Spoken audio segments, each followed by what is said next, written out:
Welcome to Hence the Future podcast. I'm Justin Clark. And I'm Mattimore Cronin. And this week we're discussing the future of startups. So let's just start off with the most basic question. Why is it crucial now more than ever to have a startup mentality? Yeah, so a startup mentality is just being in permanent beta, so always trying to improve yourself and gain new knowledge, gain new skills, gain new experiences, and then based on those experiences, always repositioning yourself to the market. So kind of just viewing yourself as being a startup is really key. And the reason why it's so important now and in the future as opposed to the past is because in the past there was this corporate escalator, as it's called, where you graduate from college, you go to Goldman Sachs or your local Dairy Queen or whatever it is, you start at the entry level position, and so long as you work hard, you show up on time, and you're an overall good employee, you can be there for 40 years, and you'll have all whatever your slice of the American dream, you'll be a-okay, basically. But Yeah. now that's completely changed. So there's a real need to constantly be reinventing yourselves because the paradigm has shifted many times just in our life, and it's accelerating. Yeah. So So like adaptability is the rule. the businesses themselves are shifting, which is why you don't stay with the same company for so long. Some companies are just going to go out of business because they can't handle all the change that's happening. Exactly, and that's why there's so few companies that have been around for 100 plus years. I mean, the only one that's been around for more than 100 years is GE, and they're having some serious problems right now. Yeah. Yeah, I mean, if you think of Tesla, I mean that's kind of the company that's disrupting the automotive space, but there's a lot of companies that can handle change better than others too. Hmm. So, you just I like that idea of being in constant beta though and reinventing yourself and making sure that you aren't just this static thing that can't adapt to the environment because it kind of defeats the whole purpose of being a human and having all of this neuroplasticity and being able to adapt to your environment. So, yeah, I really like Yeah. that concept. I mean, think of like, for instance, Canon or any of these traditional photography companies where Hmm. they started off just in like the film was their world. The whole idea of taking pictures, developing the film, they made a lot of money off of just that part of the process. And they were super reluctant to make the transition to digital cameras. And Hmm. now they're going to be left in the dust again with the transition to smartphone cameras because it's just so much more convenient to have your phone for taking pictures as opposed to, having to carry around an extra camera. So I think the key also in having the startup mentality is to focus always on the why and just like what is the real value you're providing. So for a camera company, it's all about capturing moments in whatever the easiest, highest quality way possible. So if you keep that mentality and you stay on the pulse of the changes, then you can adapt. But if you just focus on what you've been doing for years and what you've become comfortable doing, then there's no question you're going to be left in the dust. Yeah, and that kind of reminds me of this whole concept of focusing on kind of the broad picture and your mission rather than the exact implementation of how you're going to reach that, which is, one of the reasons that new startup founders and entrepreneurs are told not to write a business plan because then Hmm. Yeah.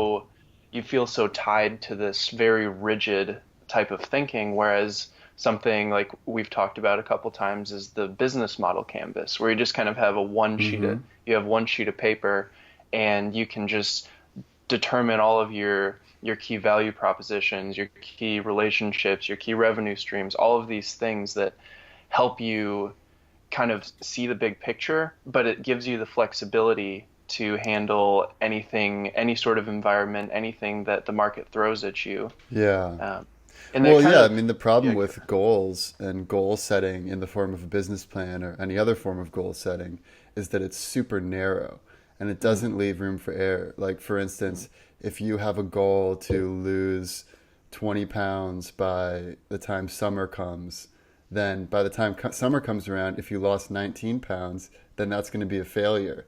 And it's mm, so it's like super easy to fail. Whereas if instead you have a system in place where it's like, anytime a system where I'm just not going to have any sweets except for on the weekend at the end of the day. And that's your Hmm. system. And anytime you encounter a craving during the week, you say, you know what, I'm instead going to have something healthy like some nuts or fruits or whatever. Hmm. And if you have a system like that, then you're constantly getting value from having small successes, little wins. And just Yeah. overall, whether you're a person, a company, a brand, if you can get out of the goal setting mindset and get into the systematic mindset, that's going Hmm. to be a much better plan for success. Yeah, and the cool thing about that too is you always have this constant feedback. Mm. Whereas if you set the goal, like you said, of losing 20 pounds by summer, the only feedback you get is at the end if you lose your 20 pounds by Yeah. summer. Yeah, But and if then you're and then you doing can go something, back to your old ways like right after. yeah, exactly. I mean, there's nothing in place that'll keep this thing going, and that translates to entrepreneurship well, because if you have these systems in place and this discipline, I think that's one of the other big things with startups is having discipline to just grind it out, and we can talk more about that. Hmm. Um, but having a system in place and the feedback in place is something that is becoming more and more prevalent. So like with advertising, it used to be you just throw a whole bunch of money at a huge campaign and see what happens afterwards. I mean, you kind of Hmm. have these ideas of what might happen, but and you might have something to say about this too. But nowadays you can get instant feedback about the response to certain ads online or how people are reacting to your social media content immediately. So you always have this constant feedback, and we can leverage that to start businesses in a better way than Yeah. previously. Yeah, well, I think it would be useful to use some of the different frameworks in thinking about this. Like, for instance, the new rule, I think what you were getting at is the build, measure, learn is the Hmm. new rule for growing any sort of business, growing your own brand, whatever it may Hmm. be. And so this comes from the lean startup, Eric Ries, where Right. he basically says that no matter what you're doing, you should always have this feedback loop where you're building something. So you build a minimum viable product, and Hmm. then you measure the results, and then you learn and optimize based on those results. So, like for instance, let's say you have a an idea for an app, and you say, "Oh, I know that if someone created this app, it would be number one in the app store. People would love it. I know because I've been looking for an app like this." If you have that idea, most people will spend tens of thousands of dollars hiring a developer. The developers will build something, and then they'll realize, oh shit, no one wants this, or it's not even close to being ROI positive now that we're actually testing it out in the market. And Hmm. so, if instead, rather than spending all that time and money up front building this thing that you haven't tested, if you can create an MVP, like if you can go into Envision, like literally design exactly what you want the app to look like. Get a designer or design it yourself using a tool like Sketch. Hmm. Make every single screen, make the exact flow that you want for all the screens, put it into Envision, and then you can drive traffic to that Envision test site, see how people are using it, make changes based on those learnings. And then by the time you have an optimized flow for the app, you Hmm. can give it to a developer confidently knowing that, okay, as long as the developer builds it exactly how it looks right now, it's going to convert, it's going to do well. And then you're not going Yeah. to have to pay for the developer to make drastic changes after the Right. fact. Yeah. I mean, that framework is so useful even in other sorts of in other contexts, I guess. So one of the things I think about a lot is how Elon Musk started Tesla. Like if you think of the Hmm. tall order of changing the public opinion in electric cars, there's absolutely no way if he started 10 years ago and just started making the best electric cars. No one would have cared because everyone had this thing in their mind that electric cars are kind of dumb and that Hmm. electric cars don't work that well. So what he did is he had this iterative approach. It was kind of stepping stones to get to this final stage where there's feedback along the way, kind of like we're talking about. So instead Hmm. of just jumping the gun all the way to the end, what he did was he introduced the Tesla Roadster, right? And that was a very narrow product, and he tested it and he iterated on it, got some feedback, and started developing more technology in the background, even though the product was really narrow, Yeah, right? well, this fits perfectly into Peter Thiel's model of the 0 to 1. So Yeah, it's that's true. basically Yeah. like the whole idea of rather than trying to get 1% of $1 billion market, try to get 100% of $1 million market. So Hmm. Elon Musk didn't immediately go out and try to take over the world with all electric cars. He instead said, okay, I'm going to create the best product in the narrow category of high-end electric sports cars Hmm. that only a small portion of the population can afford. But he was able to create a product that was the king in that category. And from there, he then grew to be slightly bigger, and expand. It's the same idea as how Jeff Bezos didn't just go ahead trying to take on everything. He started with online book sales. And once he dominated that market of online book sales, which was pretty small at the time that he started it, then he could go into online CD sales and DVD sales and then expand from there to now he owns basically almost everything in retail. Yeah. Yeah. And Zero to One is a really good book. And it's kind of the same concept though. It's about making something small and expanding. Hmm. And or, like we were talking about earlier, making an MVP, getting feedback and iterating. Like all of this is based on the same fundamental concept. But I particularly find the whole grand disruption idea interesting because that's how the world is going to change, and that's how we're going to see all of the best case scenarios we've talked Hmm. about is people that can properly disrupt.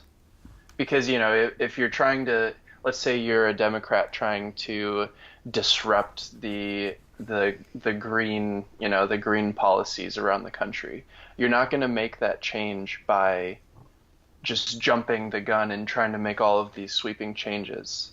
Right. You're going to make that change by iteratively, improving upon a single idea and then expanding that. So like all of these ideas go beyond even entrepreneurship and startups too. Yeah, but it is very true what you just said about how it's important that you have a vision of the future that's different than the mainstream vision of the future. And Peter Thiel actually talks about this too, where he says, you should ask yourself, what important truth do very few people agree with you on?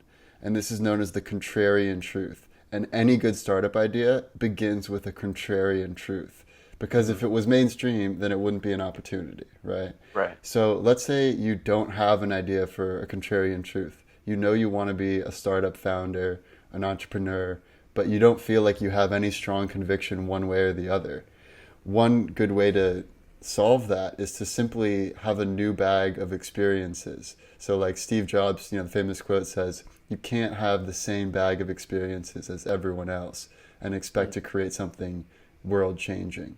So, just by doing things that are different, joining a club, traveling around the world, volunteering on the other side of, in a Right. completely different environment, whatever that may be, having those disparate skills will then give you a slightly different perspective from most people. And then those contrarian truths will just come to you.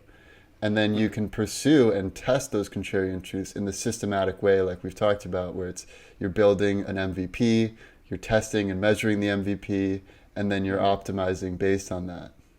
Yeah. And that's what we talked about a lot in the last episode too, is being more of a generalist, having all of these experiences that help you see the world differently. Hmm. And all of these, if you bring all of these concepts together from any field you could think about, whether it's like biology, computer science, marketing, like all of these things put together, you can definitely come up with something that is disruptive in the world of um, startups and the market.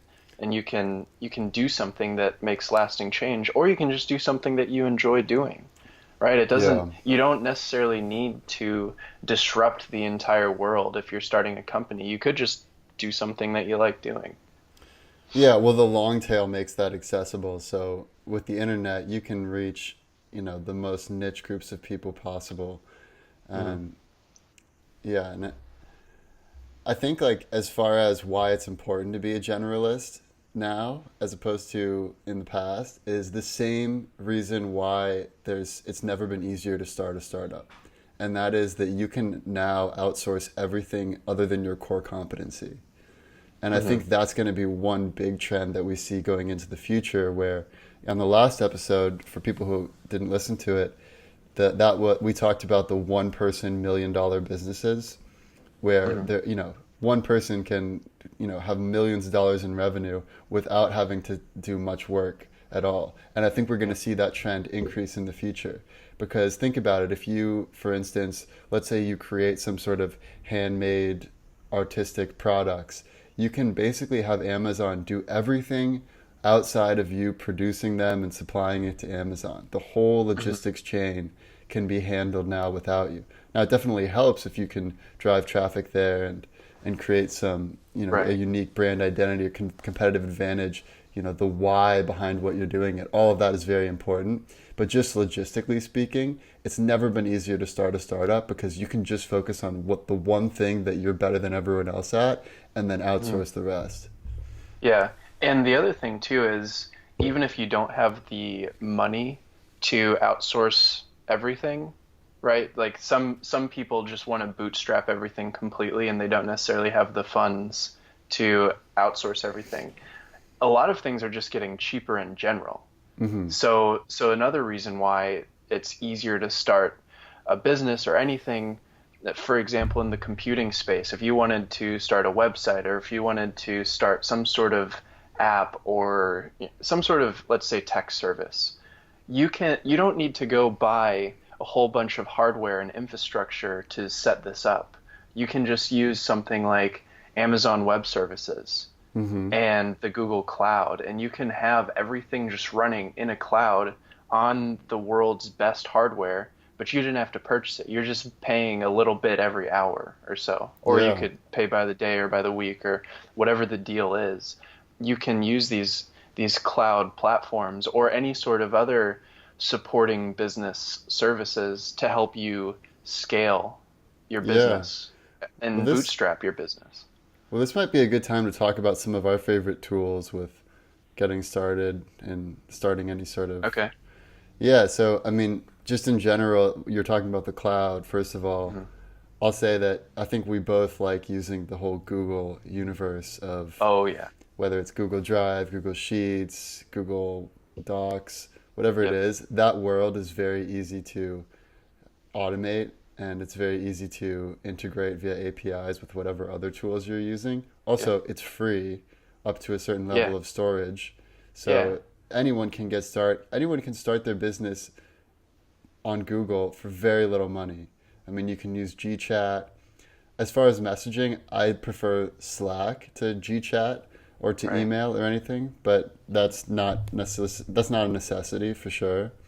Yep. My favorite marketing tool for actually building an audience is definitely MailChimp because it's just so easy. The UI is so good, and they're always expanding. So it used to just be emails that you could send with MailChimp, but now you can create landing pages, you can have your whole database in there. So when I'm thinking about if someone comes to me and they're thinking of starting a startup and they haven't done any steps, the first step I'll typically tell them to do is to sign up for a free MailChimp account, create a landing page where people can sign up, and then send them an email once a week so you're engaging with your list. So that's like the best way to, set up and start building your audience. And then, Yeah. for MVPs, like we were talking about, how do you create the initial version of your product? InVision is a phenomenal app for that. You can literally basically see what an app will look like before coding a single line of code. That's really cool. Sketch is my favorite tool for designing the screens that will go into the Envision flow. And then, Hmm. as far as how do you drive people to that flow, Facebook ads, which is not just Facebook, it's also Instagram, it's also pretty much any website or app you can think Hmm. of. That's the easiest way to then drive traffic. And then if you're on a website, Oribi, ORIBI.io, that is the best tool that I've come across for tracking conversion rates on your website. And if you put Okay. these tools together, I don't care what your business is, you can test things out in the build, measure, learn system Yeah. and achieve success so long as you just stay true to those tenets. Yeah, and I want to talk a little bit more about the Google universe Yeah, because yeah. I think they make such good products and a lot of it is free, like you were saying. So let's talk about Drive for a second. So anything like Word, Excel, PowerPoint, all of those things, like you don't need any of it. You can just do it all in Google Drive. But one of the things that a lot of people don't know about is this scripting language that's a programming language that Google has in the background. So you can write little scripts to automate components of your Google Drive. Hmm. So you can interact with Google Calendar, with Gmail, with um, Maps. Like everything can be connected through this one language called Google Apps Script. So you can automate all of these different processes in your business that would normally take, let's say, a few hours out of your day. You can just write a little script or have somebody write a little script. Yeah. So Let's for say like instance, on just Upwork, yeah. Oh, right? I was gonna say that too, but for instance, I think a good example would be what we're doing with Sonic Cloud with the Hmm. ads reporting. So Justin and I both work at a company called Sonic Cloud, and Justin has automated the reporting process, which used to be a huge headache for me as head of growth to put this report together each week. And basically, he's able to pull data from the Facebook ads, pull data from our back end of seeing who actually becomes a subscriber, and use Google Drive so that it automatically creates a Google presentation each week and then sends out that presentation to the various team members. And I can't tell you how much better the process is now that we have this automated. And to Justin's point that he raised just a minute ago, if you don't have coding capabilities, that's not a problem. You can hire someone on Upwork. These, Hmm. for not that much money, way less than you would think, you can get someone to, automate your core processes so long as you know what the end goal is and you know what needs to be measured. So that's another thing that people really Right, need to think about is what are the key performance indicators for your business that right. will help guide you to success. Yeah, and sometimes the key performance indicator isn't necessarily like profit or revenue. Right. Sometimes it's something it seems a little more peripheral, but it's core to your business. So Hmm. whether, um, I'm not thinking. Like for instance, I can't. like let's say you're writing a book and you're trying to build an audience for your book. That Mhm. like a very simple key performance indicator would just simply be how many people are on your email list. You know, Yeah, like that yeah, would be a great. And then maybe you think, okay, once I get to a certain amount, then I'll feel comfortable doing starting my pre-launch and then doing the actual launch. mhm, If you have something like, let's say you have a subscription-based app company, then, a good metric is how many subscribers do you have and what's the cost per subscriber? And yeah. another trend that I'll say that I've noticed becoming more and more important now, which Eric Ries talked about in his follow up to the Lean Startup called The Startup Way, is the importance of unit economics. So Mhm. in the past, it used to all just be like, oh, what's our top line revenue? Like, how much? It was all very like pie in the sky numbers. But now Mhm. people are much more focused on the repeatable financial model. So, what's the cost to get one new subscriber, and how much value does that one new subscriber give you? So, if it costs Okay. $50 to get a new subscriber, but the subscriber gives you $100 in lifetime value, then Mhm. obviously you should just acquire as many subscribers as possible for that cost. But I Yeah. think for anyone, like, for us, for Hence the Future podcast, thinking about what does it take to get one new Hence the Future subscriber and how engaged is that typical subscriber? Like, no matter what your business is, thinking about it in the unit economics, like the one off, is a great way to just ground yourself in reality. Yeah. Yeah, I mean, I really like that idea. And one of the other concepts too that's related to what we've been talking about is the idea that you don't you don't need to be in a specific location to start a business. Like with all of these tools, especially the cloud tools, where all you need is an internet connection, why don't you, let's say you're not, this doesn't really count for VC backed startups because it's important to be in the VC hubs like San Francisco or New York or Boston or Hmm. any of the big cities. But let's say you're not one of those people and you just want to start a business to, you want to bootstrap a business or something. You can be anywhere. You can go Oh to yeah. like Estonia. You can go to the states that have no state income tax. So it's a little Yeah. bit easier on you financially to start a business. Yeah, for instance, like one example, my cousin who just got married, he Mm, was previously working as a stockbroker, and obviously that's an area that's been heavily automated recently. I mean, now you can go mm, on Robinhood and do commission-free trading. yeah. So when he realized that that career path had no future, he started a company called Juniors for Seniors, where Hmm, it's basically young people helping to drive around older people who might not have adult children of their own to take care of them, to take them to a doctor's appointment, to pick hmm, them up, just to be with them if they're feeling lonely, like yeah. whatever is needed. And it's such a brilliant idea for a business because it's really in line with, first of all, what actual value there is in being human. Like it really Hmm, is focused on the human to human connection.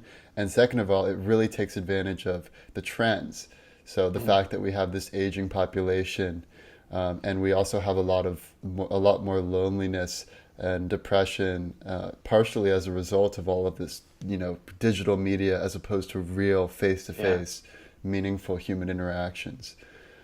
So that's like an example of a great idea for a startup that's super low tech. Like, Yeah. most seniors want to just call you on the phone anyways. So it's not like you need some Uh-huh. like fancy like website or anything. Um, so I think, and it may be a good topic to discuss after this are what are some other good trends for people who are thinking about starting a startup that might help them decide which type of startup is most advantageous for them to build. Yeah.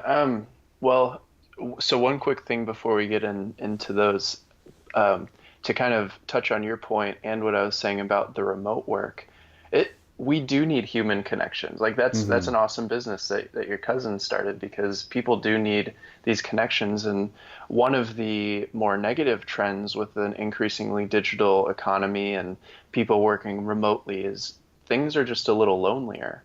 But Yeah. to combat that, one of the trends that I see is the co-working spaces like WeWork and like Hmm. Neuhaus. You can still be in a place where there is maybe a little bit of open collaboration and events and all of these things going on, but you're still working, let's say, as a sole proprietor, but you don't have to be alone, Hmm. right? I Yeah. think that's another really good type of business and something that people should keep in mind as they're starting a company because sometimes it can be lonely. Oh yeah. And you can Co-working just spaces and co-living spaces are, it's like you can't go wrong in those areas because there's a mhm, real need for that. mhm. I think another big trend that I've seen is the experiences as being more valuable than things. Okay. So, Yeah. I've heard my mom and grandma talk about how no one wants their fine china anymore. Like the younger generations really don't care about all of these quote unquote nice things that Yeah. they worked hard to get. And instead, young people care way more about experiences. And it's not just Yeah. about traveling to Bali and eating avocado toast. It's also things like just going on a hike with your friends, or like the business of dry bar, for instance, where who would have thought that just doing like a blow dry and styling your hair would be a big business, but it's a really pleasant experience for someone who already has to get ready for some big event, and rather than like the stressful time like getting ready right before it, not liking how it looks, you can just go and have this spa experience. Same thing with the rise of all these workout classes. Like, yeah, Hmm. you can just be on a treadmill alone, but it's not as good of an experience as if you're with people in a yoga class, like meditating and feeling the energy of everyone around you. And like, I had an idea yesterday when I was walking my dogs for a business, Uh-huh. which was I was thinking like kind of a like dry bar. I was thinking because I had to get my dogs groomed because they'd Uh-huh. gotten really ratty, but I thought like it's such a hassle for people to get their dogs groomed and like get a haircut. What if you made it a positive experience where you can go with your dog for like a spa day and your dog is getting like shampooed and cut while you're getting shampooed and cut, and so it can kind of be like a nice day out for you and your pup. That's awesome. And like that's obviously it's not like there's a devastating need for that type of startup, or else the Yeah. planet's going to explode. But that's an experiential business where I bet you like the 1% of the 1%, which owns a lot of the purchasing power, will love something like that. Oh And yeah. so I think focusing on experiences over things and focusing on human to human connections, you can't go Mhm. wrong with either of those paths. Yeah, I mean that's kind of what we see with the whole rise of Airbnb. They're not just selling places to be, they're selling you experiences. Yeah, yeah. We went to Joshua Tree and had we did an Airbnb experience there, and I mean there's just a lot of cool things going on. So if you're trying to start a business or thinking of something that you can start, I mean, you can find a niche experientially. Like Hmm. you can create some sort of business where you're making these people experience something totally unlike anything they've ever experienced, but Yeah, it it's could be unique to you and it's your thing. like Yeah. a Turkish bathhouse for QAnon theorists. Like literally you can go so deep in different niches Yeah. and you'll find some success. But yeah, I mean the whole idea of going really deep into your core audience and having a visceral impact on a small group of people and going from there is so much better than just like kind of being on the radar of a lot of people. Hmm. So I think going deep is a good solution as well. Yeah. And I guess just a couple other trends that I've been thinking about. So aging population, we sort of talked about that, but there's going to be a serious need for companionship, elder care, anything in that regard. Hearing, vision, physical health, mobility, all of that. Yeah. I also And go ahead. I also think AI and machine learning that is going to be applied to so many narrow tasks in the future. Now, obviously, you got to know your technical chops if you're Hmm. going to go into that area. But I mean, the AI of X, the AI of Y, applying machine learning to different narrow tasks, whether it's marketing or whether it's intelligent recommendations or whatever it is, that's going to be a huge area. Yeah. Um, And and then so I guess the I, final thing, and then I'll turn it over to you. The final trend I was thinking is just the fact that nowadays people care way more about the net benefit that your company has on the world. Like it's not enough uh, to just be the cheapest product anymore. If your product is the cheapest, but it also employs, child sweatshop workers, then mhm. people aren't going to want to buy from you. If your Yeah. product is great and is cheaper and effective, but it pollutes the environment, then people aren't going to want to buy from you. So I Yeah. think now more than ever, it's also important that the mission of your company is something that people are aligned with. Because Yeah. now it's like people do a lot of virtue signaling with your brands. It's like it's like they say the five people that you spend the most time with averaged out Yep. are you. It's kind of Yep. like the 20 brands that you are associated with also are you. So people want to be associated with good brands. So I Hmm. think you can't go wrong by focusing on the why and the mission of whatever your product, service, or company is.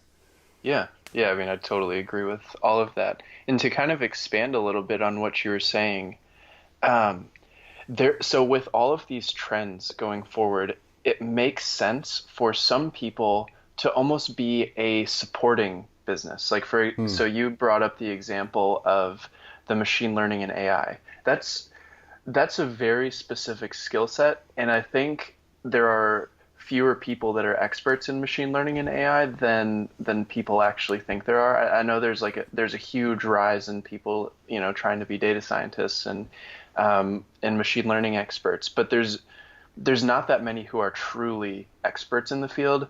So what I'm getting at is you can start a business if you are an expert and support all of these other companies. You can almost be like a consultancy firm Mm-hmm. or something that develops products or helps develop products for other companies.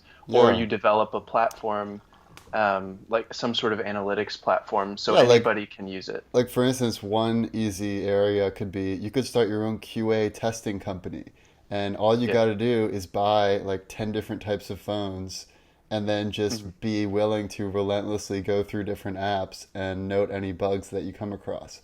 Like Mhm. that's something that is of vital importance to so many companies, and yet it doesn't require that much technical chops. So Mhm. I think you're totally right that there are many ways you can fit into these broader trends, and Mhm. just being aware of the trends, and especially being aware of whatever your desired niche is so Mhm. key. So for instance, like some tips I have on how to stay up to date on the latest trends. One is, product hunt. Yeah. Every day I have a Google Chrome extension where anytime I open up a new tab in Chrome, it will open up the top product hunt pages for the top product hunt products for that day. So I'm always on the pulse of like what new products are coming out. Mhm. Likewise, I've set up Google Alerts. So anytime that something related to growth marketing or hearing accessibility or a couple other areas are identified, they're sent to me. Every day I'll read like the Daily Beast because they tend to curate in a very efficient way like what's going on in that day.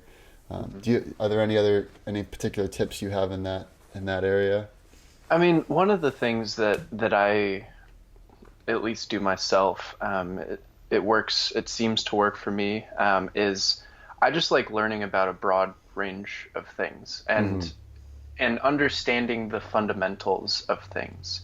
So there's a lot of complexity in the information that's out there, but I think if you see things and you see various things from a bunch of different angles, you start to see that there's kind of just the general idea that you should understand the the foundations of something rather than trying to be an Mm, expert an expert yeah. in all of these esoteric parts of data science.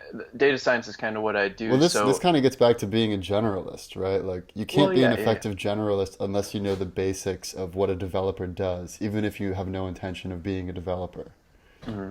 Yeah, I mean that even goes to say, like, as a for you as a marketer, like you're more tech savvy than I mean not just using it but understanding how the development process works. So you Hmm. you you like know what goes into programming something and have seen code. So like I just think from that perspective, it's good to understand how all the different areas of a business works, even if you're not directly working on those areas. Right. Or if you're trying to do something totally disruptive. This is something that Elon Musk talks about a lot too. Like when he's starting a friggin' rocket ship company without ever, you know, working at NASA or doing all of these crazy things. What he did is understood the fundamentals of physics. Like Hmm.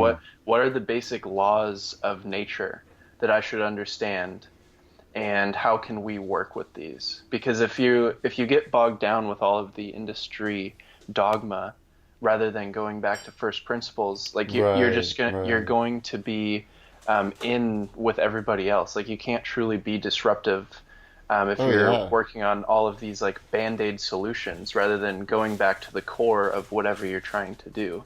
Right. Well, it's because I mean it very much is in line with the curse of knowledge, where Right. when you're so involved in a particular area, then Hmm. you have all of these underlying assumptions that you're not even aware of anymore as being assumptions, and you're so far along in this thought process that all the other people in your little circle are talking about that Hmm. it's so easy to miss something that might be a first principle assumption. So if you Mm. go back to those first principles, oftentimes you'll see things in a totally new way, which is why it's really helpful if you're starting a business or thinking of starting a business to ask your friends who are smart people but who know nothing about your area. Because just Yeah. like with a child, they'll ask questions that are so simple that they're genius. Yeah. Like it's, Yeah. Yeah, I yeah. like that too. And one of the other interesting things is like it's not that hard to learn the first principles of various things. Like Hmm. you can get to understanding the basic fundamentals of whatever the field is within, let's say, a week of intense study. Yeah. And then you can go from there. And I don't want to discount the fact of being an expert though too. Like being an expert is sometimes you need to be like Yeah. with machine learning, like if you don't have like a deep understanding of some mathematical concepts and even some like computing concepts for practical purposes, like it's going to be hard to do some things. But from a general perspective, it's good to understand the principles of a lot of different things, like the whole Yeah. generalist idea that we've been talking about. Right. Well, I mean, in the past, you used to be able to get by with just having one skill that was your real area of Yeah. expertise. But now you're so much better off if you have at least two skills you can combine. So let's say you're very knowledgeable about machine learning, but you also happen to be a great public speaker. That opens so many new doors for you that now you can be a professor. Now maybe you can start your own YouTube channel. You can, put out a publication, whatever. Or Yeah. let's say you're a really good at machine learning and you also happen to be a really good designer or data visualizer. Then you Hmm. can start like a whole, infographic, maybe a design agency that also takes the data and presents it in a way like a consulting agency. Hmm. So there's a lot of ways you can combine skills, and I think it's key to highlight a few skills that no matter what area your company is in, it's beneficial to you, even in the future, even with changing technology paradigms. So, Hmm. a couple of these areas, so I already mentioned two of them: public speaking. I don't Yeah. care what you're doing, if you're able to speak well publicly, that's going to seriously help you. Hmm. Design is the other one I already mentioned, because even if you're not going to be the designer on your team or the animator or whatever, you're still going to have to present your ideas to whoever you're pitching them to. So to Yeah. be able to put together a presentation that looks professional Good. Yeah. is super important. Another thing is just storytelling and writing. To be able to tell a compelling story, to know the hero's journey, the arc of a story, to build something up and then have the payoff and leave them at the crescendo, and Hmm. just really the art of just storytelling. I mean, that's so key. Having Yeah. good grammar and everything else obviously goes along with that. I'd also say negotiation. So, regardless of what you're doing in life, you're gonna at some point gonna need to ask for a raise, need to raise money, gonna need to Mhm. sell your company, whatever it is, there's a million ways that you'll need to negotiate.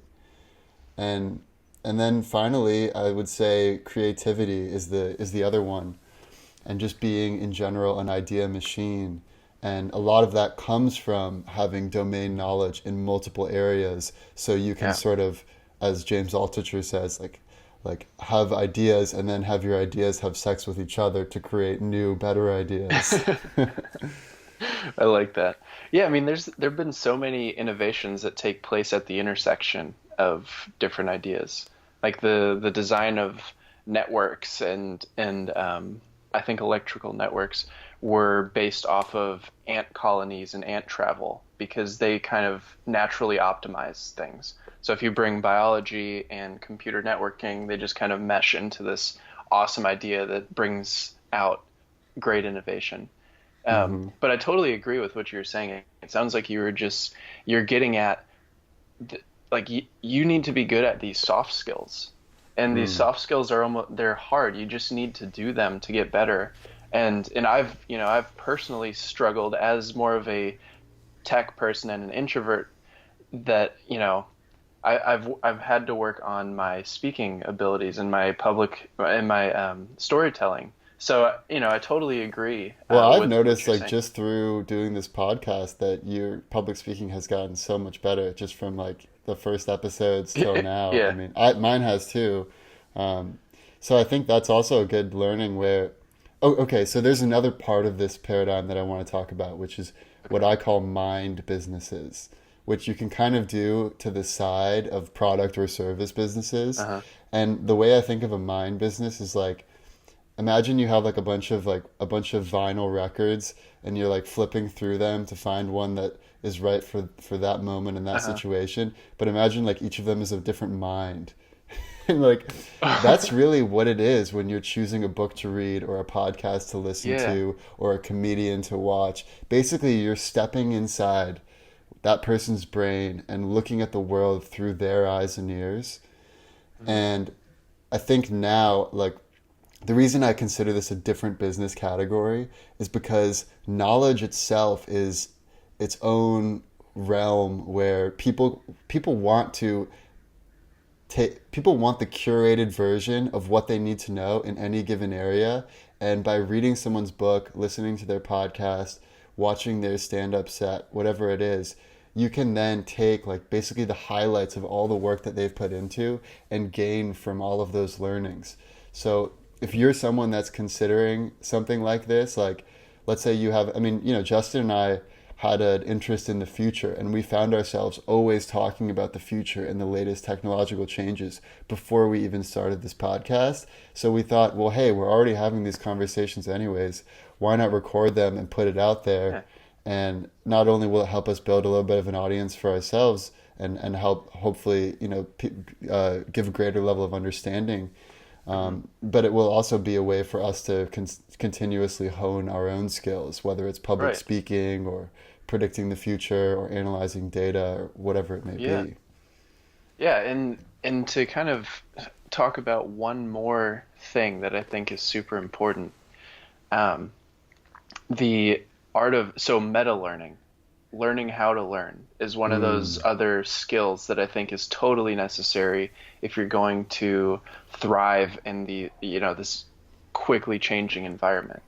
So if you can learn how to adapt to new things quickly, then you're going to be in a much better position that can't learn as quickly and is maybe a little bit more static and rigid in the way they think about things. So yeah. it's good to I've even noticed myself, like I have to catch myself doing things. Like I think I'm good at adapting to change in some cases, but then as I was working on some sort of programming the other day, and then I saw another programming language that would probably be better to solve this problem. I was like, nah, I'll never need this programming language, even though it's like Mm, one of the better programming languages out there. I was resistant to these different types of technologies for programming, and you have to realize that these, at least with me, and I think it's probably true for other people, is this sort of rigidity in thinking creeps up, and you don't even notice it creeping up. So hmm. you have to like actively almost try to do something and disrupt yourself sometimes. And that Yeah. kind of goes back to your most basic idea of what you were saying in the beginning is treat yourself as you're always in beta mode. You should Yeah. always try to treat yourself as a startup. Yeah, and I Um, think as far as hacking the learning process, like when you do decide to expand your horizons and learn something mhm, new, I mean, what I found to work really well with myself is like, for instance, anytime I'm prepping for an episode of Hence the Future, I'll choose a couple audiobooks. I'll just power through them, possibly with like reading them as well, depending on like mhm, what my situation is. And then the day before the episode, like I'll have this whole list of notes of just free form notes of everything I've thought about throughout that mhm, week. And then I'll like create an outline and I'll just look at that outline right before I go to bed the night before the podcast. So while I'm dreaming, I'm uh-huh, basically have these thoughts like running around in my head. And then in the yeah, morning, I'll review the notes again and then I'll meditate for 12 minutes using the Waking Up app from Sam mhm, Harris. And then I've felt like that equation has had really good results just with my own ability to absorb information. mhm, But everyone's different. So if something works better for you, it's important that you are just aware of that. And some other aspects that definitely really affect your mood and your intellectual capacity are obviously diet and exercise. Scott Adams talks a lot about how food is mood. The food you eat really does change the mood that you have. If you eat, Jim Gaffigan has the funny thing about Hot Pockets, about how terrible he feels after he eats Hot Pockets, despite them being delicious. And that's definitely true. I found with myself that if I just eat veggies or just meat, I'm way more cognitively capable than if I've had like, a dense bowl of oatmeal. Even though Yeah. I used to eat oatmeal every morning, and I've realized that if I just have like some lean meat and like sautéed Oh spinach in the yeah. morning, I'm so much better off. Yeah, I like I like that because we've talked about that before too. The Yeah. whole like big carby breakfast because that's I never eat breakfast anymore. Like I used to, especially like during high school, I would always eat breakfast and then I would always get tired. I mean, part of that is high school starts way too early, I think. Yeah. But yeah, I think it's really good to think of your whole body as part of the startup, Yeah. part of your growth. And to touch a little bit more on the food, like you literally become what you eat. So you should, Mm-hmm. if you're thinking of, if you only care about like your mind and your brain's performance, then you should also be caring about how the body and the vehicle that carries your brain, right? So Yeah. that just makes things easier for I mean, it just makes your life easier if you can think more clearly and kind of find the thing in the diet that works for you. And that's the other thing too is it's not necessarily the same for everybody. So you have to iterate on yourself and get the Yeah. feedback. Like Scott Adams says that you should basically just write down how you feel after different meals and then Uh-huh. just look at the data afterwards and see after which meals did you feel good versus bad. And that's a simple way of thinking about it, but Yeah. it's effective. So, okay, just quickly, I'm gonna throw out a startup idea that I've had, but if anybody else wants it, go for it because I want it. Um, or if anyone else wants to start it, please do. So one of the things, just based on what we've been talking about, and treating yourself as a startup and making sure that you have constant feedback, is tracking data about yourself, right? Yes, the measured So life. yeah, so I just ordered an Aura Ring a couple weeks ago. Apparently, their turnover time to like ship it is 9 to 12 weeks, so that was a little Hmm. unexpected. Um, but anyways, what I was thinking is you could take all of these different data sources from yourself. So let's say you're collecting Aura Ring data for your heart rate and your heart rate variability, and also like your sleep quality. But let's say you're also tracking the meals that you eat and like the whole like macro and micronutrient breakdown throughout your day. But you also have, let's say you have a survey that automatically sends to yourself or gives you a push notification that you do at like different parts of the day. So like right when you wake up, you take a little survey about how you feel. Right when you go to bed, you take a little survey about how you um, treat, how you felt during the day. Like what was your mood Yeah. throughout the day and how would you rate the day? But if you like bring all of these different sources together, oh, and your genome from like 23andMe, like all of Yeah. these Yeah. different things, it's almost like you could treat yourself as it's almost an analytics platform for yourself, Yeah. right? Well, I feel like this is kind of the direction that Apple Health app is trying to go, right? Uh-huh. Because like if you have the Apple Watch, you can't do everything that you described. Like you can't, there's no option to enter genome. And I don't think they have like a survey Yeah. system or anything like that, but they definitely want to be there. I Mhm. think the key in how that area develops is just privacy, which is why I think Apple's probably the best position because they've really positioned themselves about, what happens on your iPhone Yeah. stays in your iPhone. Um, Yeah. I think we should save this discussion because there's a lot I want to talk about there, but we should save this for the future of fitness, which is an Okay. upcoming episode with a good friend and fitness expert, Ross Strom. Okay. So we'll get into that. But I'd like to just touch on one more question as far as the future of startups is concerned, and then Mhm. get into the future scenarios. So the last question I'll address is just how should you think about funding a startup? Mhm. So I obviously there's a couple ways that you can fund it. I'll talk about them briefly, and then I'll talk about my personal preference. So there's obviously the whole VC backed startup where Hmm. you go and pitch your idea and your team to different venture capitalists or maybe angel investors. So you can get a lot of funding that way, and it's a good way to grow quickly. Hmm.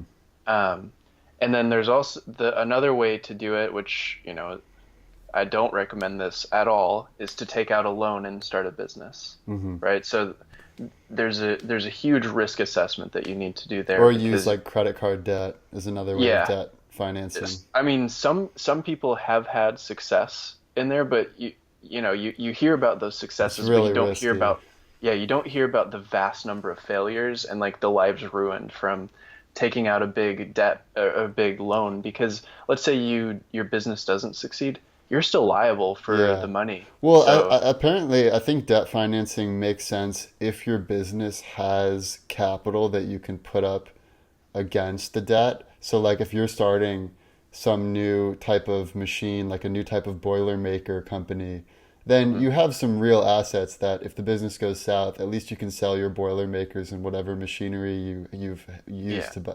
But if you're starting some like a machine learning company or like a marketing agency or anything that is just like really all about abstract domain your knowledge, knowledge, yeah, yeah.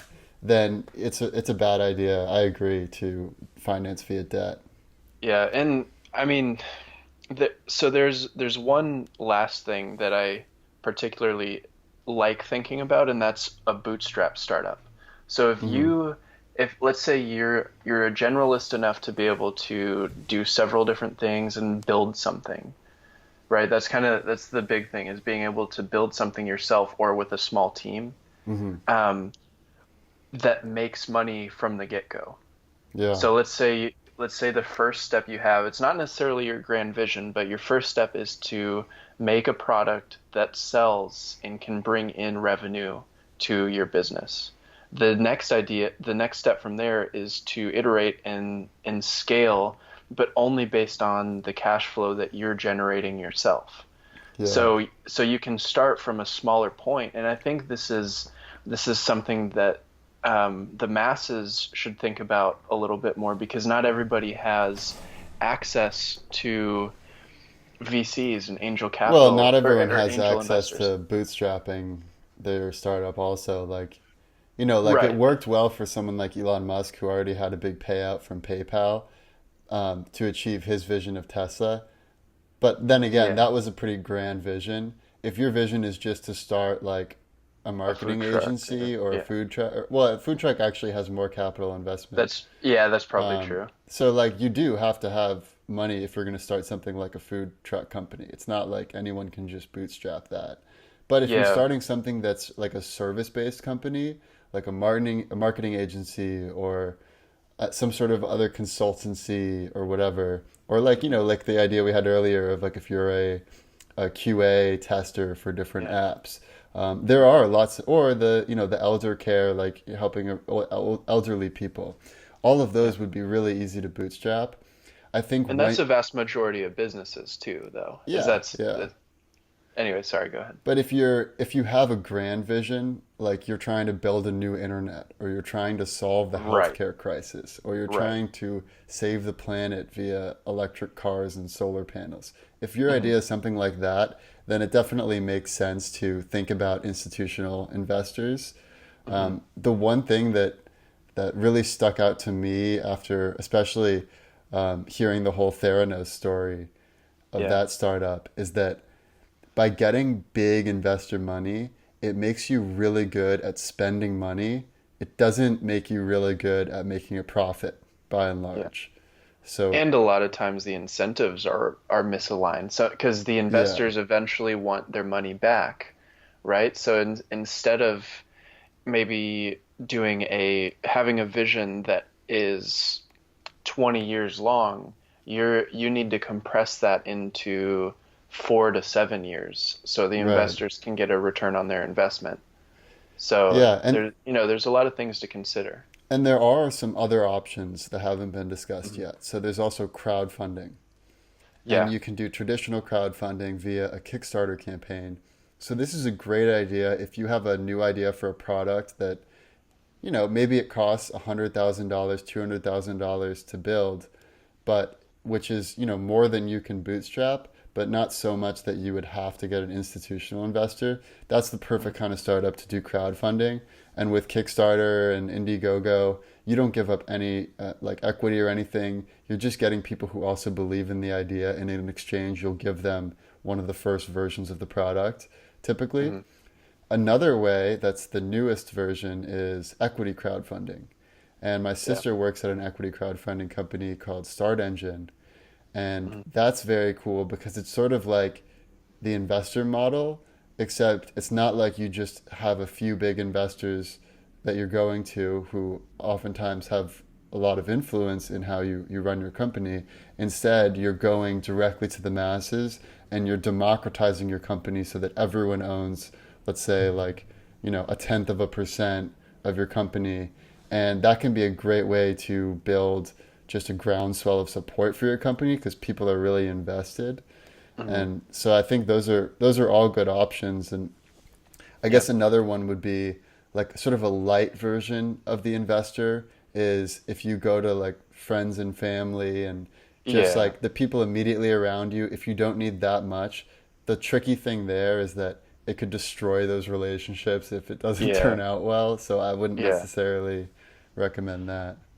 Yeah, yeah. There's a lot of risk when it comes to, especially when you're taking a lot of money. Like the higher the money that you're taking from people, the more risk there is. Hmm. And if you're taking a lot of money from people you care about and the relationships you want to keep, like that, there's kind of a tightrope to walk there. So Yeah. so people just I would just urge people to be a little careful about how hasty, how like how much they go into this, like how fast they approach this. Because if you maybe there's another way to the risk that you're taking. Maybe you can do something that mitigates the Right. risk. Well, this is the reason why we recommend starting with an MVP, a minimum Hmm. viable product, because you don't need to raise any money to just hire someone on Upwork to design the screens of your app, test it in InVision. Yeah. I mean, that's like, maybe $1,000 for the whole kit and caboodle to test that.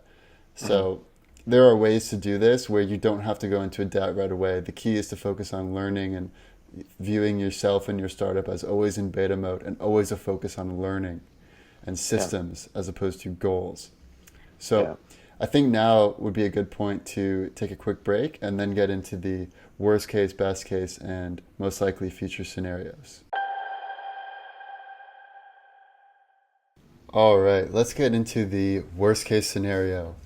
Worst case scenario. So, Justin, what do you believe is the worst case scenario for the future of startups? Yeah. So what I have for the worst case scenario is something we didn't talk about much, but I think it's about as bad as it could get. So with startups in particular, the environment in which the startups are, where these new businesses are started, so the country, the policies, everything around the government that you're, in the government in the country that you're trying to start this business in matters. But if there's a lot of corruption and monopolies and collusion and money in politics, all of these things can make businesses harder to start. Mm-hmm. And especially going forward, if people need to scrape by, that like they can't take any risk because they need the money in, from their job rather than starting a business, they need to pay bills, right? So I think the worst case is there isn't something like the UBI, which we've talked about several times, and um, there there are a lot of different implementations of that, and Anyways, I just think if there's all of this inequality and corruption and all these monopolies that increase the barrier to entry for businesses, that's the worst case. Like the higher the barrier for small businesses and small individual proprietors, the worse the situation becomes. Yeah. Because I think the whole economy is kind of based on this idea of innovation and filling needs for people. And if there's not a free market, then there's nothing really. Yeah. So yeah. I had some similar thoughts where, obviously the worst case is a situation where humans are continuously competing against machines for their jobs and there's no support given. Therefore, humans are left to a state of basically squalor and starvation and struggling to get by, as compared to the people who control the machines. But I don't actually think this is that likely. I don't think this is likely enough to warrant my worst case scenario, because I don't think we're going to let people starve. I think people will be able to get by, even if it's a totally messy and inefficient expanded welfare state. I think that we're going to be okay. So my worst case scenario is a little bit different. So my worst case scenario is the proliferation of bullshit jobs. And and this was something, I mean, we kind of talked about it last episode, but this is something that was proposed as part of the Green New Deal, where a guaranteed job to every American. And the reason why that's my worst case is because I could see that actually going into place, because it sounds like a good political idea. But the reality of that would be a situation where not only are people providing basically no value to the economy and to society, but they're also wasting all their precious time on this planet performing tasks that are totally needless. It's sort of like in the Soviet Union, how you'd have 3 butchers to serve 1 piece of meat. It would be a situation where there's just people just doing, like hiring endless social media people, because there's always more you could be doing on social media versus like doing things that are efficient with the minimum number of people, and then letting people do whatever it is they wanted to do before they were just focused on earning a living. And I think also there's a couple other trends. So the polarization of the job market is another trend I see in the worst case. And what this means is basically a disappearance of the middle class. So if you think about how labor is really cheap right now, I mean, you can go on Upwork and get some pretty high-end tasks for not very much money. So I could see a situation where, because labor is so cheap, there are still a lot of jobs for humans to do, basically like filling the gaps in between what machines are doing, but they're being measured on the same metrics that machines are. We saw this in Amazon warehouses where like people are literally dying and then they can't even get a 5-minute break. Basically, like there's that whole Daily Show or the New York Times podcast about that. And there's sort of a race to the bottom as a result of globalization. So people are barely scraping by because they're competing not only against machines, but also against the global workforce. And on the lower side of the polarity, there's just a race to the bottom for efficiency and costs. Now, of course, on the upper side of the polarity, people who own the machines and have equity in the technology companies and whatnot, those people will be well off no matter what scenario we're looking at, short of mass extinction, asteroid, nuclear war, something like that. So that's what I have for my worst case scenario: proliferation of bullshit jobs, polarization of the job market, and a race to the bottom for costs via globalization. Yeah, I mean, I agree with all of that. All right, so what do you think for the best case? Best case scenario. Yeah, so my best case is it actually begins with the freedom dividend that Andrew Yang proposed, which is universal basic income, but because a lot of people have bad feelings towards universal basic income, he's renamed it the freedom dividend, which I think is... We should start calling it... we're no longer going to call it UBI, we're going to call it the freedom dividend. But basically, if you think about, and you kind of touched on this already, but if you think about what happens right now, people are unwilling to take entrepreneurial risks because there's no safety net if it goes south. There's no basic level of income, healthcare, security that people can expect to have if they take a risk and start a startup and it Yeah. fails. So my best case scenario is we put in that safety net and we make it so it cannot be gamed. The current welfare system is easy to game, and it actually incentivizes people who need to continually show how helpless they are, how Yeah. debilitating their depression or their injury or their arthritis is in Yeah. order to get the handout. They have to show that they're continuously applying for jobs and not succeeding in order to get the handout. It's the most perverse, backwards system. So if we replace this with something where everyone gets a certain amount, it's been shown that that will lead to greater acceptance because everyone's benefiting. You're not going to have some people, like older voters, say, "Hey, I never got these handouts specific to, education or healthcare. I paid my way. Why should these people get a handout?" So if you Yeah. instead make it so everyone gets that handout, then I think there'll be much more support. And it's Yeah. also shown through the data that if you give people income, it makes them more entrepreneurial. It allows Yeah. them to pursue whatever their passions actually are. And this is particularly true in countries, or I forgot which country in Africa, but there have been some UBI or freedom dividend studies about how it empowers women to take risks and do things Yeah. that they wouldn't necessarily do because they're there's less risk involved when you have a little bit of financial freedom. Yeah, and they say that the biggest impact is that it gives people choices. So when Yeah. people can count on X amount of dollars coming in each month, they have choices in how to spend that.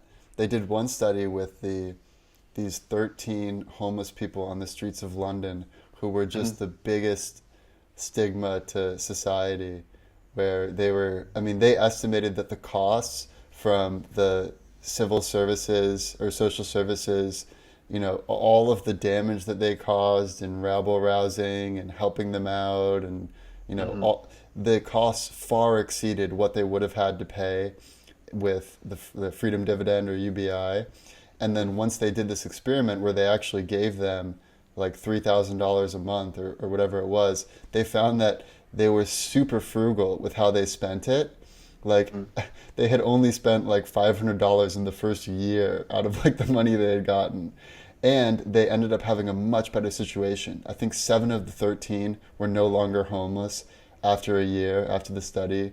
And I mean, this is just one study. There are so Yeah. many studies about this. The book I would recommend is Utopia for Realists by Rutger Bregman, who just had a Okay. pretty incredible takedown of Tucker Carlson. I don't know if you saw that video. No, I didn't. Oh, dude, you gotta Oh, see that. is he the Irish guy? He's Dutch.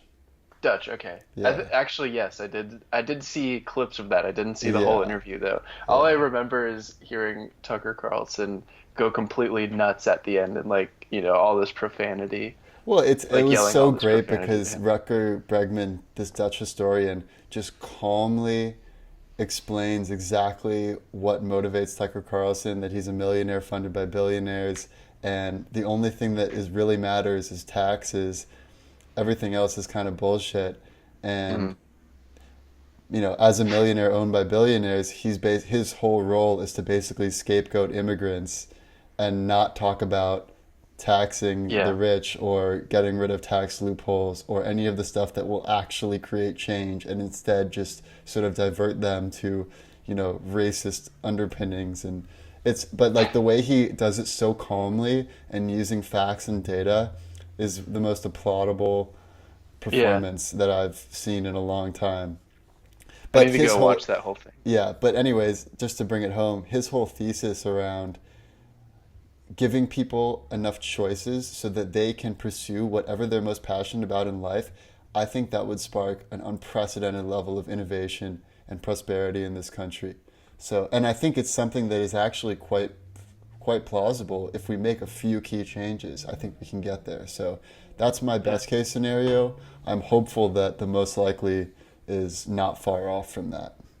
Yeah, and to kind of talk about one more study that I found interesting is the rat study with heroin. I forgot exactly what the study was called, but basically the idea was if if these rats were put in a cage and there was water laced with heroin and water, just regular water, they'll take the heroin water always until Mm-hmm. they die, basically. So then everyone has all of these things, all these connotations about drugs because drugs are bad and people will do drugs no matter what. But then there was a follow-up study, and they gave The these rat rats, paradise. yeah, rat paradise, where they're just hanging out in this awesome place with other rats, and they're doing all their rat things. Yeah. There's like They a had access. They had access to this heroin water, but they never used it because right. the environment that they were in made them happy, and they didn't do all of these. They didn't do drugs to kind of use as an escape route. So I think these two ideas kind of go hand in hand. If you give people a better environment in which to live, then they'll do the things that make them happy, right? Yeah, They if people don't aren't care always about. worried about where their next meal is going to come from, they can actually plan for the future and how to improve their own life. Yeah. It's like, oh, how do you solve poverty? How about giving poor people money? Like, have we tried that? No, we do all of these workaround ways so we don't have to give them money. It's like Uh, totally absurd. yeah. And so I guess for my best case, it's kind of echoes a lot of what you were saying. So um, making sure we have policies in place that give people more individual freedom for risk taking. So the thing we didn't talk about was healthcare. So I think healthcare probably needs to come before the freedom dividend or UBI because there are a lot of costs I associated with it, used to and it's a think much that, but easier. I used to think that, but after reading Utopia for Realists, I changed my views because I Mm, think if you give people a basic level of income, they could use some of that on healthcare, some of it on education, some of it on starting a business. I think the more that you allow people to decide what's the best use of funds in their own life, rather than purporting to know what the best use of funds that someone needs, I think you're going to have better results. So, yeah. So I guess the point of me saying I think healthcare is first because the costs to society for healthcare are insane. So if we can mhm. decrease the cost of healthcare, like we're something like 2 to 5, depending on which type of healthcare, it's like 2 to 5 times more expensive than the next most expensive country in the world. I think Yeah. Canada Well, a is lot like of that's next. like waste Yeah, there's and so much waste. So if bureaucracy and if we get rid of that waste, then even the freedom dividend can be higher, or yeah. we can have a higher monthly income just from Yeah. some I sort mean, of my UBI. big concern there is just like the government managing money because it's like they've already have such a big budget that they mismanage that like I would be concerned about giving them more power and how to spend and impact society. That's why like I think if we really just focused on giving money directly to the people with no bureaucracy, so there's no need to have any committees like deciding on anything. Everyone Mhm. just gets a certain amount per month. And I think that would have much better results, like not only for education and startups, but also for healthcare and everything, crime and everything else. Yeah, yeah. I mean, I see what you're saying. It makes sense. But I agree, Th healthcare is super important just as an overall yeah, topic. making sure people aren't worried about, having to pay $100,000 bill if they, get some sort of disease. Like that's Hmm. stupid. That shouldn't be something people need to worry about. And that decreases risk taking if there are these crazy downsides to taking financial risk. Right. But anyways, one of the other best cases is there is just this thriving economy for new businesses to create supporting businesses that that make it easier to disrupt big industries. So we can start approaching all of these best case scenarios that we've talked about because a lot of the best case scenarios that we've talked about throughout the entire podcast is resting on the foundation of innovative companies, right? It's not always resting on the foundation of policy. Like a lot of it is companies that can disrupt in a positive way. So that's just the last. That was one of the last things, and then just making sure that people can handle this remote economy better without being lonely by using all these co-working spaces and everyone taking advantage of these awesome opportunities and being able to do what they want to do, even if it's working at a startup and not starting your own startup. Like just doing exactly what you want to do is basically the best case. Anyways. All right, well, let's get into now the most likely scenario. Most likely scenario.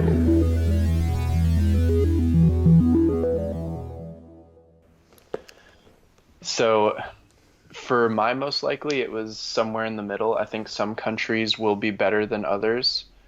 For example, let's say you want to start a blockchain startup. Estonia, I think it's a East European country, is basically they're basing their entire country on blockchain technology. So like healthcare records, anything you want to do to, for basically anytime you would interact with the government, they're solving it through blockchain. So if you want to start a blockchain company, go to Estonia. But if I think the other downside is we have countries that are more closed and more corrupt. So like starting a business in Brazil or Venezuela is probably not a good idea. And I think there's just going to be countries throughout the world that differ in how they approach the whole startup world. So it's just, I think we'll just see some of both. Yeah. In my most likely scenario, it really comes down to this one quote. So this quote is that if a revolution is to be had, it's better to drive the revolution than than be revolted against. I forget the exact verbiage of the quote, but it's basically the notion that, look, there are major global forces that are happening right now, and you can't really fight against them. And this automation wave is going to create much fewer jobs than it disrupts. I think anyone who doesn't argue that just needs to research more into this area and why it's very different now than the Industrial Revolution or any other revolution before. And once you consider that, I think that there's not going to be a major change until we are on the brink of a revolution. So that's my most likely. So my most likely scenario is that we're not going to see something like the freedom dividend until people are up in arms. Maybe not literally up in arms, but until there's some sort of Occupy Wall Street version for, nowadays. That's probably a lot worse than the Occupy Wall Street crisis. But, I'm hopeful that in the best case scenario that we will implement these changes maybe in 2020, maybe in 2024, maybe in 2028. But I think to be more realistic about it, I think it's most likely that we don't actually have major changes until people, especially people in the red states and in the key swing states in any presidential election, once they realize that it's not Mexicans that are taking their jobs, it's robots and algorithms and software companies. Once they realize that, then the shift is going to occur. Until that happens, like for as long as fake news, misinformation hides that reality, I don't think we're going to see major change. Yeah, and if there are other countries that are dealing with change better, maybe it's time to, if you want to start a business, the U.S. isn't necessarily the best place anymore, right? So you could go to another country. Different countries will deal with these problems in different ways. So just keep that into account, I guess, or take that into account. But I don't know how much it like, I don't know how much it necessarily matters the country that you're in, just because you can start anything globally. But I do think it matters if you have a basis from which to take risks. Like if you have your basic needs covered, I think in whatever country you're in, I mean, obviously there'll be different attitudes. Like failure is way less acceptable in China than it is in the US or Australia, but America does still have this cowboy mentality of just being willing to take risks and do moonshot goals. So I don't want to discount America as far as our entrepreneurial spirit. I think the main problem with America is that people just don't have the financial security to take entrepreneurial risks. And I think if we give people that security, then we're going to see unbridled innovation for the next several decades that will allow us to take on the biggest challenges of our time, including climate change and AI and joblessness and everything in between. Yeah, I mean, I do think the U.S. is going to be the hub for the vast disruptive companies. I was just kind of saying if you're starting a small business, like if you just want to do a little small online thing, like you don't necessarily need to be in the U.S. Yeah, you can be somewhere anywhere. And you can hire someone on Upwork in Malaysia and have a design house out of Sweden, and it's a very global world, very flat world, as people say. Not actually flat. The world is flat. All right. Well, I think that's a good place to end it. We've had a nice long discussion here. This has been the future of startups. About what has happened, and what is currently tune in next happening, week. and what will inevitably happen. The past, the present, and the future. Our computer is picking up a strange signal. The past, the present, and the future, baby. What's the world coming to? The past, the present, and the